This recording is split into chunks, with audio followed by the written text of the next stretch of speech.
Hello everyone. आज हम करेंगे क्लास 10th की साइंस की वर्कशीट 39 जिसकी डेट 8 अक्टूबर 2021 है। चैप्टर नंबर 6 की है। वर्कशीट है जैव प्रक्रम। तो देखो, सबसे पहले श्वसन की डेफिनेशन दी हुई है। श्वसन क्या होता है? श्वसन हमारा सांस लेना और छोड़ना, इसे ही श्वसन कहते हैं।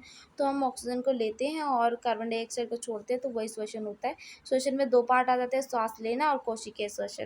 दो प्रकार के श्वसन होते हैं, सांस लेने वाला और कोशिकीय श्वसन। तो हम सांस छोड़ते हैं, लेते हैं, ऑक्सीजन लेते हैं, कार्बन डाइऑक्साइड निष्कासित करते हैं या फिर उत्सर्जित कर देते हैं। ठीक है। कोशिकीय श्वसन यानी कि कोशिका के अंदर जो होता है भोजन का विखंडन, उसे कोशिकीय श्वसन कहते हैं।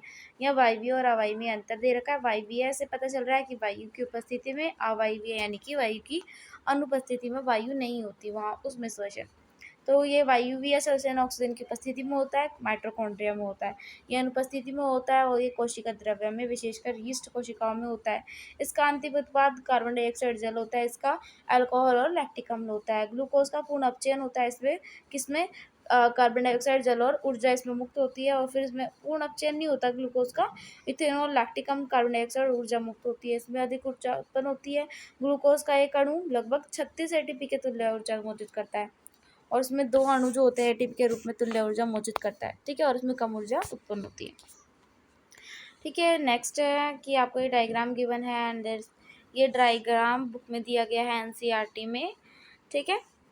तो ये क्या है, किस चीज़ का डायग्राम है? ग्लूकोज का विखंडन, कि ग्लूकोज जो है वो किस तरीके से टूटता है। ठीक है। तो ग्लूकोज 6 कार्बन अणु का होता है, कोशिका द्रव्य में जाके पाइरूवेट में बदल जाता है, यानी कि 3 वायु के अणु प्लस ऊर्जा में। ठीक है। अब देखो कौन कौन से श्वसन होते हैं, 3 प्रकार के। ऑक्सीजन की उपस्थिति में, ऑक्सीजन के अभाव में और ऑक्सीजन की उपस्थिति में।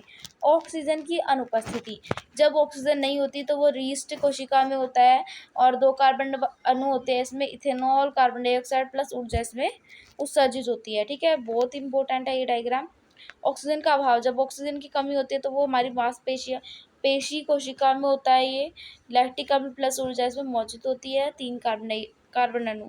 ऑक्सीजन की उपस्थिति में तो पता ही है, माइटोकॉन्ड्रिया में कार्बन डाइऑक्साइड जल और ऊर्जा, ठीक है, इसमें होती है। अब यहाँ देखो एक बॉक्स गिवन है, उसमें हमें एटीपी की फुल फॉर्म दी गई है, एडिनोसिन ट्राइफॉस्फेट इसकी फुल फॉर्म है, याद कर लो, जरूर आएगी। ठीक है। श्वसन के उत्पन्न ऊर्जा इस रूप में संग्रहित होती है, किसमें? एडीपी प्लस पीपी, यहाँ फॉस्फेट है, ऊर्जा से करेगा तो क्या बन जाएगा? एटीपी पी के बराबर होता है सर्वांग, तो एटीपी हो जाएगा। इज इक्वल्स टू हाइड्रोलाइसिस होने पर 30.5 किलो जूल प्रति मोल के तुल्य ऊर्जा मौजूद करता है। कोशिका की ऊर्जा मुद्रा होती है, ये एटीपी कोशिका के अंदर होने वाली क्रियाओं का परिचालन करती है।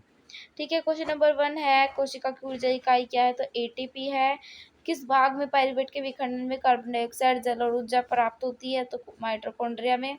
वायवीय अवायवीय श्वसन में अंतर करिए, तो वायवीय अवायवीय श्वसन में ये अंतर दे रखे हैं, तो इसे नोट डाउन कर सकते हैं। ये आंसर नंबर 3 का हो जाएगा, थर्ड का।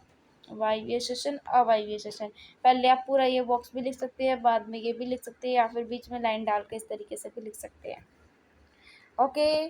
चलिए moving to next question. Fourth question है कि उन 3 पथों की व्याख्या कीजिए जिसके द्वारा विभिन्न जीवों के ग्लूकोज में ग्लूकोज का विखंडन होता है। तो इसका आंसर यहाँ लिखेंगे, ये जो डायग्राम दिया गया है ये है क्वेश्चन नंबर 4 का आंसर, क्वेश्चन नंबर 4 का।